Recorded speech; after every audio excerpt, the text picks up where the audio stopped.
Halo Mario Booster, selamat datang kembali di channel Mario Angelo. Di video kali ini kita akan bahas mengenai 5 film DCU yang paling gua suka, karena konten ini adalah untuk memperingati penutupan DCU-nya versi Zack Snyder. Dan kebetulan aja kemarin untuk film Blue Beetle itu udah menjadi part of DCU-nya James Gunn ya. Jadi ya di video ini gua akan membawa kalian terobek kembali untuk memperingati Zack Snyder Universe, dalam arti DC Universe yang udah ia bangun selama 10 tahun dari mulai tahun 2013 hingga ke tahun 2023 ini dengan ditutupnya film The Flash ya. So kita akan bahas semua ini video ini mengenai 5 film DCU yang gue suka dan apa alasannya. Tapi sebelum itu jangan lupa tekan tombol subscribe, karena kalau kalian tekan tombol subscribe dan like video ini sebanyak-banyaknya dan juga share video ini ke teman-teman kalian, maka gue akan jauh lebih semangat lagi buat video untuk kalian. So Mario Booster, let's break down this video.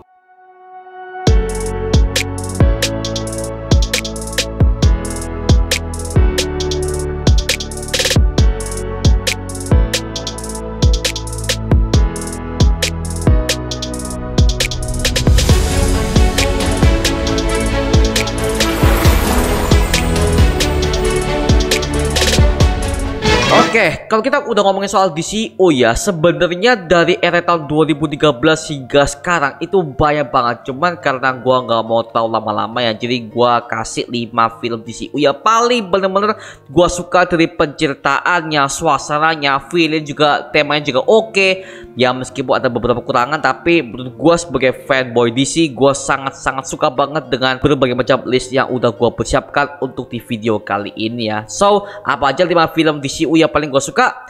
Yang kelima pastinya itu adalah Man of Steel ya. Mohon maaf nih, Man of Steel adalah the best Superman movie di era modern yang berhasil membawa tema New 52 Comics ke dalam film tersebut ya.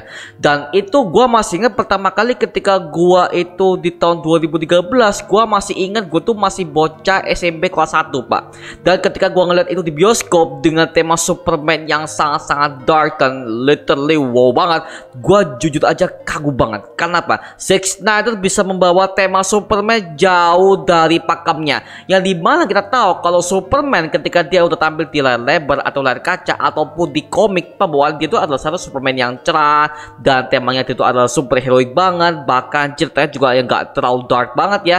Tapi ketika dia udah digarap oleh Zack Snyder dengan tahun pertama Superman tampil di Metropolis, literally itu adalah hal yang bagus banget dan literally pembawaannya R-rated banget, dark banget, udah dark, kelam. Apalagi Henry Cavill sebagai Superman, dia kan nggak pernah senyum sih ya, karena ya di film itu kan menceritakan bagaimana si Clark Kent sebagai Superman, dia baru aja tahu jati dirinya bahwa dia itu adalah seorang Kryptonian yang diutus oleh ayahnya untuk menjadi sang penyelamat di bumi tersebut. Tapi lagi-lagi karena ada interupsi terjadi di dan juga para pasukan Kryptoniannya, akhirnya mereka berusaha untuk menjadikan bumi sebagai Krypton kedua. Dan mohon maaf ya, di final battle-nya itu adalah final battle terbaik untuk film superhero sampai sekarang ya. Mohon maaf nih, Endgame kalah, Infinity War juga kalah. Gua paling tegang untuk pertarungan superhero paling masif dan adanya korban jiwa, dan itu literally bisa membahayakan seluruh korbannya. Itu adalah film Man of Steel. Jujur aja ya gue ngomong gini ya, karena wow, lo kalau lihat film endingnya di Man of Steel, ketika lo lihat Superman lawan Chandra, so 2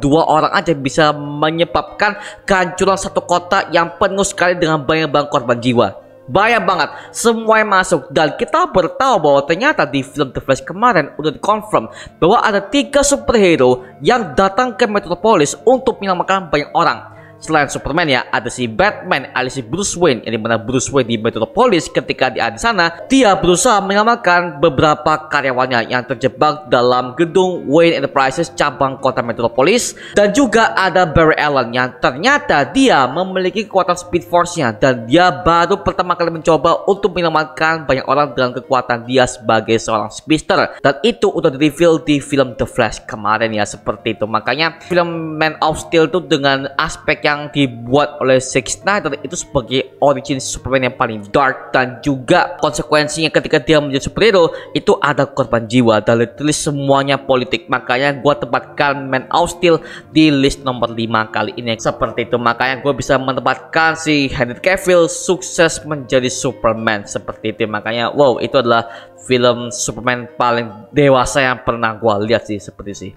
Yang keempat, Batman v Superman. Oke, Batman v Superman itu adalah film yang menurut gua kaget ketika ngeliatnya, karena gua masih inget di tahun 2016 Batman v Superman aja itu semua layar bioskop tuh ngambil slot untuk film Batman v Superman. Padahal gua masih tahu di bulan Februari tahun 2016 ya, itu kan tayang bulan Februari ya, itu banyak banget promosi film-filmnya bagus. Ada Civil War, ada berbagai macam film-film superhero yang lainnya.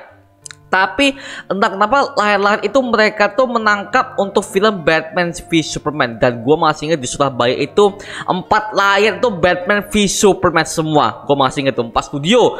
Makanya gue langsung ngomong gila sih. Jadi apa ya, memang sih kita kan dari kecil kan, dari dulu kan udah tahu Batman dan Superman terlebih dahulu ya, sebelum kita mengenal MCU ya. Karena ya siapa sih yang gak kenal Superman, siapa sih yang gak kenal Batman. Kan kita yang anak tahun 90-an kan pasti mengerti ya dengan superhero yang lebih legendaris ini ya. Dan ketika mereka diangkat dan diadu di versi live action yang dimana itu digarap oleh Zack Snyder juga, itu gue langsung semangat dan gue pengen tahu bagaimana pembawaan Ben Affleck sebagai Batman saat itu. Karena gue masih ingat Ben Affleck itu sempat di roasting oleh berbagai macam reviewer, bahkan para fans juga yang mengatakan bahwa kostum Batman dia terlalu gemuk lah, atau kostum dia terlalu bulky lah segala macam.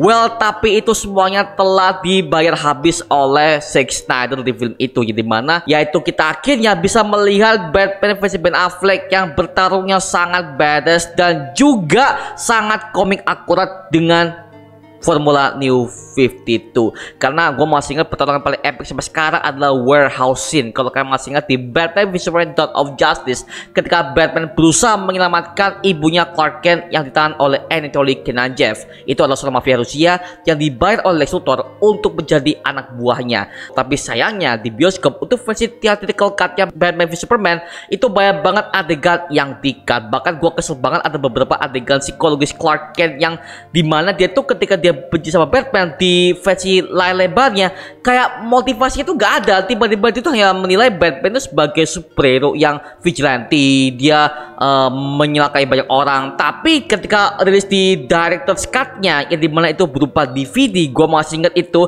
literally sangat jelas kenapa Clark Kent sebagai Superman itu benci banget dengan Batman. Dan itu dari awal, tengah, akhir semuanya lengkap semuanya. Dan kebencian kita terhadap Lex Luthor literally itu diperjelas lebih lengkap di versi director's cut-nya. Kenapa itu di-cut di versi bioskopnya? Bodoh lah. Makanya di saat itu gue langsung kesel dengan versi bioskopnya yang literally gue ngantuk. Dan literally semua untuk motivasi semua superhero nya gak ada urgensinya gitu loh, cuman tiba-tiba aja lah elah. Makanya gue langsung ngomong untuk versi director's cut-nya itu jauh lebih dapet. Makanya mungkin buat kalian mau menonton Batman v Superman, please kalau kalian nonton untuk rewatch kembali, tonton yang versi director's cut-nya. Karena gue jamin motivasi semua per karakternya itu semua terjawab di versi director's cut-nya. Apalagi ketika kemunculan Wonder Woman pertama kali, wow, Gal Gadot anjir akhirnya dia dikonfirm menjadi Wonder Woman untuk pertama kalinya hadir sebagai cameo di film tersebut. Walaupun ya itu udah ditunjukkan di versi trailernya, yang dimana itu gue masih kan gue kesel banget karena itu kan sebuah kejutan ya. Ngapain itu tunjukkan di dalam versi trailernya? Kan bisa muncul di filmnya aja ya, gak usah disorot ke trailernya. Ya elah, kayak nyari duit banget gitu loh. Kan dengan trademark Batman dan Superman aja ya, kita sebagai fans pasti tonton lah ya. Tapi ya lagi-lagi saat itu WB sedang mengejar DC untuk mengejar MCU banget ya, dimana MCU itu kan saat itu udah masuk ke dalam fasenya Avengers Infinity War ya. Tapi di DC itu masih dengan 2 film doang, 2 film Pak, dari Man of Steel ke BVS, astaga. Tapi samping itu yang gue suka adalah BVS tuh selain Superman-nya yang diarahkan dia udah dibenci oleh semua masyarakat ya, karena selain dia udah sebagai superhero, karena aksinya dia di film Man of Steel di final battle-nya yang di Metropolis telah menghancurkan berbagai macam korban, dia akhirnya dibenci oleh beberapa masyarakat. Tapi juga ada masyarakat yang juga memuja dia sebagai seorang dewa. Makanya itu bagus banget sih, apalagi peran Lex Luthor yang diperankan oleh Jesse Eisenberg. Gua awalnya ngerasa kayak anjir kok Lex Luthornya beda ya, karena kita tahu kan Lex Luthor adalah seseorang yang sangat jenius, bahkan dia tuh bukan selengean seperti yang kayak di film DCU ini, tapi Zack Snyder berhasil menggait Jesse Eisenberg sebagai Lex Luthor yang memiliki jiwa psikopat yang jauh lebih mengarah ke orang-orang yang punya sakit jiwa Pak, seperti itu. Makanya itu yang gue suka dari Lex Luthor yang versi berbeda, juga lebih psikopat dari sifatnya Pak, seperti itu. Makanya Jesse Eisenberg itu berhasil banget membawa Lex Luthor dengan karismanya yang sangat-sangat psikopat. Itu membuat gue sebagai para fans yang udah tahu Lex Luthor seperti apa di komiknya, gue langsung ngomong astaga anjir gila, bagus banget. Makanya gua menempatkan Batman v Superman Dawn of Justice masuk ke dalam list ini Pak. Yang ketiga Aquaman. Oke, Aquaman pertama ya di tahun 2018. Gua akhirnya bisa menerima kalau DCU itu tidak sepertinya akan digarap oleh Zack Snyder.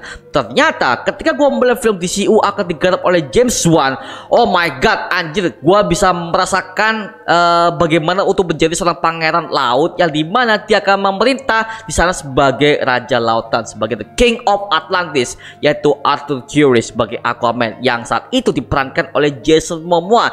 Dan untuk sequelnya udah dikonfirm bahwa Warner Bros akan tetap merilis untuk Aquaman and Lost Kingdom yang akan segera dirilis di akhir tahun 2023 ini ya, seperti itu.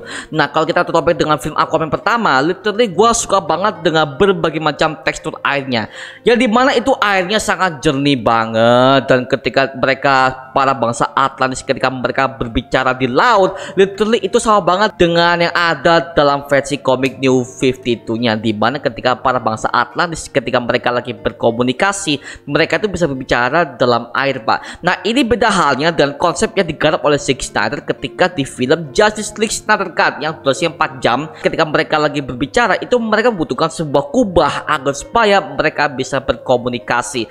Tapi beda halnya dengan James Wan, yang dimana James Wan langsung ambil ketiplek langsung dari komiknya, yang dimana unsur itu sangat-sangat komik akurat banget. Satu, yang kedua Miranya Pak, oh my god, Miranya yang diperankan oleh si Amber Heard saat itu ya, sebelum dia menjadi psycho sekarang ya. Wow, Amber Heard Pak itu menjadi waifu buat kita sebagai para fans yang nonton dia dari awal, tengah, akhir. Oh my god, itu sebagai supporting karakter yang bagus banget sih. Apalagi gue bisa merasakan dia dengan si Jason Momoa itu ada chemistry-nya Pak, sehingga ketika mereka itu beradu acting bersama di depan kamera, dan itu berhasil dibawakan oleh sang sutradara. Lagi-lagi sutradara dan juga penulisan naskah itu juga mempengaruhi hasil dari film tersebut. Makanya Aquaman pertama itu sampai sekarang itu adalah film the best superhero yang pernah gue lihat dengan tema superhero lautan ya, karena gue bisa melihat scene-scene yang keren-keren banget dan banyak banget adegan action, tapi itu juga seimbang dengan adegan drama, adegan pencarian jati diri lah, atau membuka sebuah rahasia lah. Dan kita juga sebagai penonton juga sambil belajar mengenai bagaimana dunia Atlantis yang ada dalam DC Universe. Karena kan selama ini kita tahu ya bahwa DC kan mereka tuh berpatok kepada kalau nggak Batman, kalau nggak Superman, kalau nggak The Flash ya. Jadi kita dibawa dengan formula yang baru dengan film Aquaman itu aja untuk memberikan kita sebuah warna baru buat kita sebagai para fans maupun juga buat orang-orang yang baru mengenal soal DC Universe, seperti itu. Makanya gue berharap dengan Aquaman kedua nanti yang akan siap dirilis di akhir tahun 2023 ini, gue berharap filmnya bisa menjadi lebih baik lagi. Bahkan ada berbagai macam twist, mungkin itu akan menjelaskan mengenai dunia setelah The Flashpoint, karena kan Aquaman and Lost Kingdom itu kan udah di reshoot besar-besaran Pak ya, dan kabarnya situ temanya akan menceritakan setelah dunia Flashpoint terjadi. Jadi ketika The Flash sudah membuat Flashpointnya dan dia meriset semua dunia yang ada di DC Universe, itu semuanya akan berpengaruh ke berbagai macam project DC yang sedang digarap oleh James Gunn.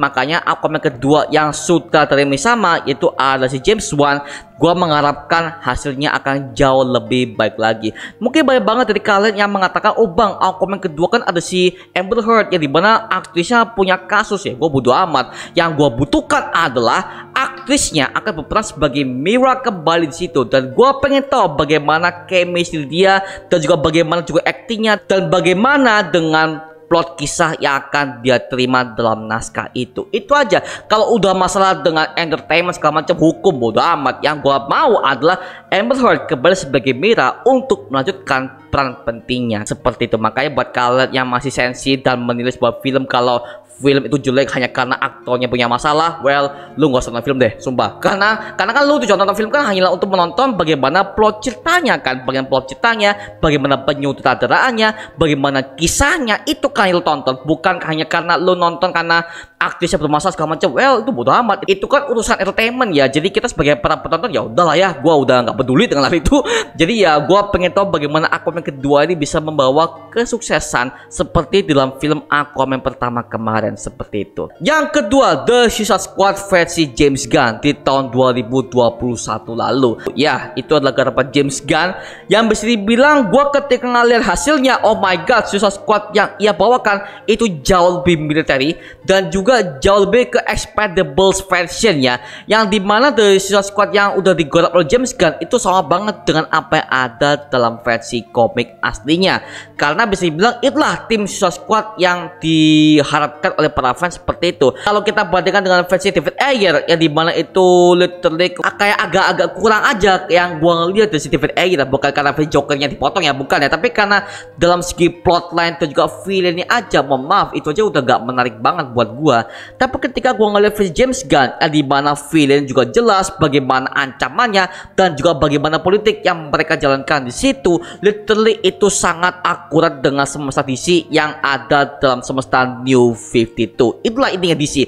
DC itu apa sih? DC itu kebanyakan kalau mereka main sebuah cerita, itu kebanyakan mereka itu main politik, main berbagai macam agenda pemerintahan dan juga bagaimana superhero itu bisa ada dalam kehidupan nyata. Itulah DC. Mereka tuh main psikologi. Makanya ketika gua lihat The Suicide Squad yang digarap oleh James Gunn, itu vibe-nya sangat berbeda banget dengan apa yang pernah dibawakan oleh David Ayer di tahun 2016. Jadi mana ya, kita tahu ya bahwa versi David Ayer kan banyak banget adegan yang di-cut ya. Jadi ketika gua ngeliat di versi James Gunn yang literally udah full banget ya, oh mantap banget, apalagi Margot Robbie sebagai Harley Quinn di film kedua The Suicide Squad itu aja gua udah langsung teriak banget karena posisinya juga diperlengkap dan juga akting Margot Robbie itu oh my god sebagai Harley Quinn dia sangat totalitas sekali. Banyak banget adegan-adegan keren untuk Harley Quinn dan juga tidak lupa dengan penampilan pertamanya si John Cena sebagai Peacemaker dan juga Idris Elba sebagai Bloodsport dan juga ada berbagai macam karakter baru seperti The Tinker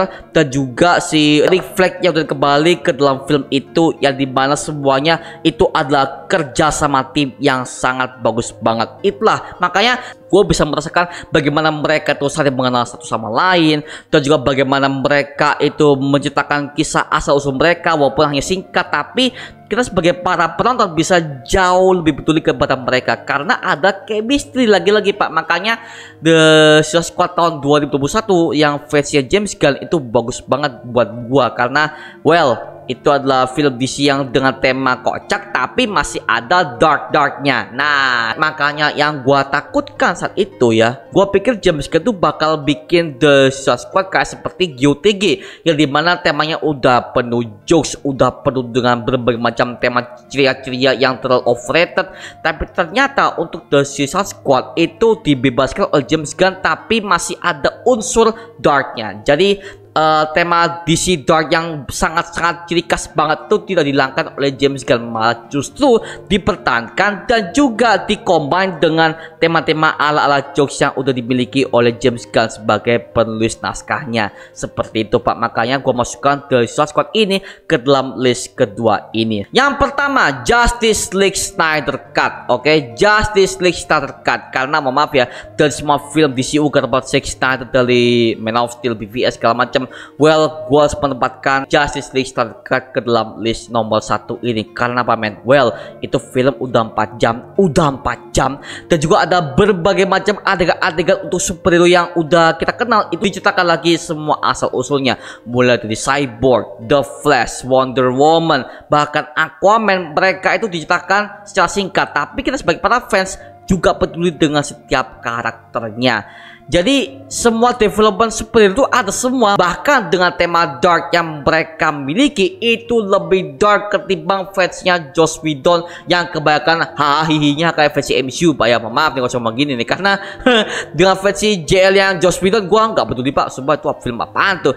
Tapi ketika gua ngelihat itu di versi Snyder Cut, oh my god, Zack Snyder memiliki konsep yang sangat matang untuk memperlihatkan bagaimana semua tim superhero seperti Superman, Batman, Wonder Woman, The Flash hingga Cyborg, Aquaman ketika mereka kerjasama itu literally adalah sebuah kerjasama tim yang sangat-sangat bagus banget. Apalagi kita diperlihatkan dengan dunia Nightmare Sequence, jadi mana itu dunia setelah Superman akan menjadi diktator ketika dia udah dipengaruhi oleh Darkseid setelah kematian Lois Lane ya.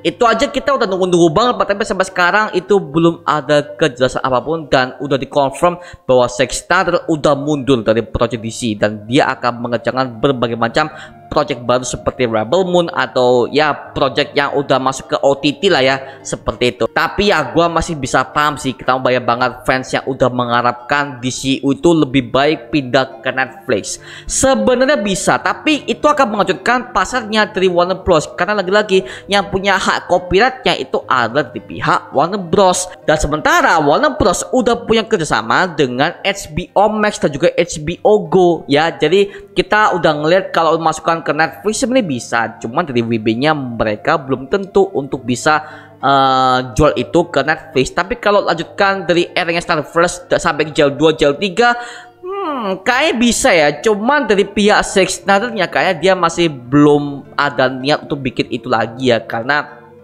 ya Zack Snyder yang kita tahu dia tuh udah memiliki banyak banget project ya.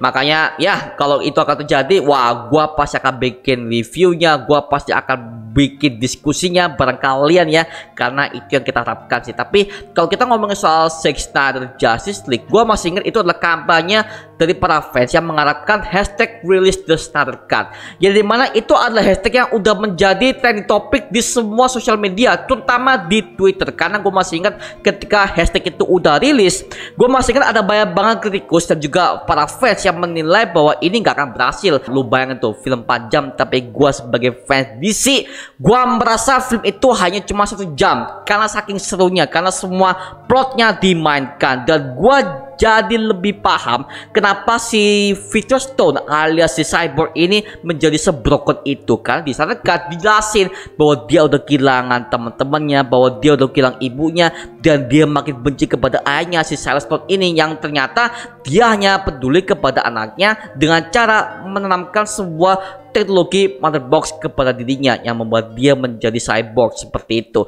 Makanya itu semua unsur psikologisnya dapat banget, apalagi villainnya Steppenwolf sebagai pembantai yang sangat-sangat berdarah itu berhasil dibawakan oleh Zack Snyder di film tersebut, dimana ketika dia menghantam berbagai macam pasukan Amazonian, Atlantis, ketika dia ambil semua mother boxnya, dan terakhir ketika dia membunuh si Silas Stone, itu adalah hal yang paling bikin gua nangis. Karena apa? Chemistry dia dengan si anaknya si Victor, sehingga dia menyesal, itu literally semuanya kebangun dengan rapi selama 4 jam itu. Makanya di sini gua akan menempatkan film Justice League Snyder Cut di list pertama ini, karena well kita udah tahu ya bahwa saat itu JL Snyder Cut itu pendapatannya sangat gede banget, dan itu menjadi film terlaris superhero nomor 2 setelah The Dark Knight garapan Christopher Nolan.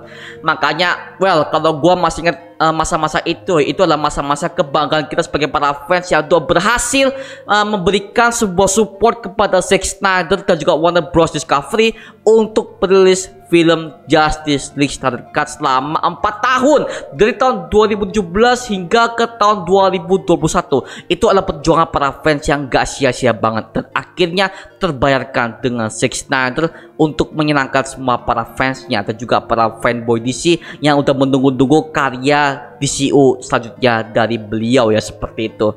Makanya gue harus mengatakan DCU yang zaman-zaman dulu itu adalah semesta DC yang gak bisa gue lupakan karena semuanya tercover dengan rapi, Pak. Makanya gue harapkan dengan DCU James Gunn yang akan dibawakan di tahun 2025 mendatang, gue harapkan James Gunn bisa membawakan hasil yang cukup maksimal dan dia bisa memperkenalkan semesta yang jauh lebih baik lagi dan juga jauh lebih rapi lagi ketimbang versi Zack Snyder yang banyak banget plot hole dan juga banyak banget kontinuitas yang agak sedikit hancur di situ, Pak. Makanya gue mengharapkan James Gunn bisa membuat yang lebih baik daripada itu karena dia udah berjanji bahwa DCU James Gunn yang akan ia bikin di DC Chapter 1 Gods and Monsters, dia mengharapkan banyak banget perkenalan superhero dan juga semesta yang jauh lebih baik dan juga lebih rapi lagi seperti halnya MCU seperti itu ya.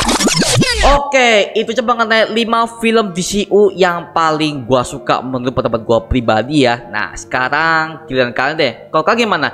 Kalau kalian memiliki list kalian sendiri mengenai 5 film DCU yang paling kalian suka, tulis aja di kolom komentar di bawah dan gue pengen tahu pendapat kalian seperti apa aja film DCU yang kalian suka dan juga apa alasannya. Bagi komentar yang menarik, gue akan pin komen kalian di kolom komentar di bawah. Oke, so tunggu apa lagi? Gue foto bagaimana apa aja 5 list film yang kalian suka di DCU-nya semestanya Zack Snyder ya, dari Man of Steel hingga film The Flash. Oke, so itu cuma mengenai video kali ini. Coba like, comment, dan subscribe untuk mendukung gua buat video mendidik dan menghiburkan semua, karena gua janji sebisa mungkin gua akan buat video seperti ini lagi untuk kalian.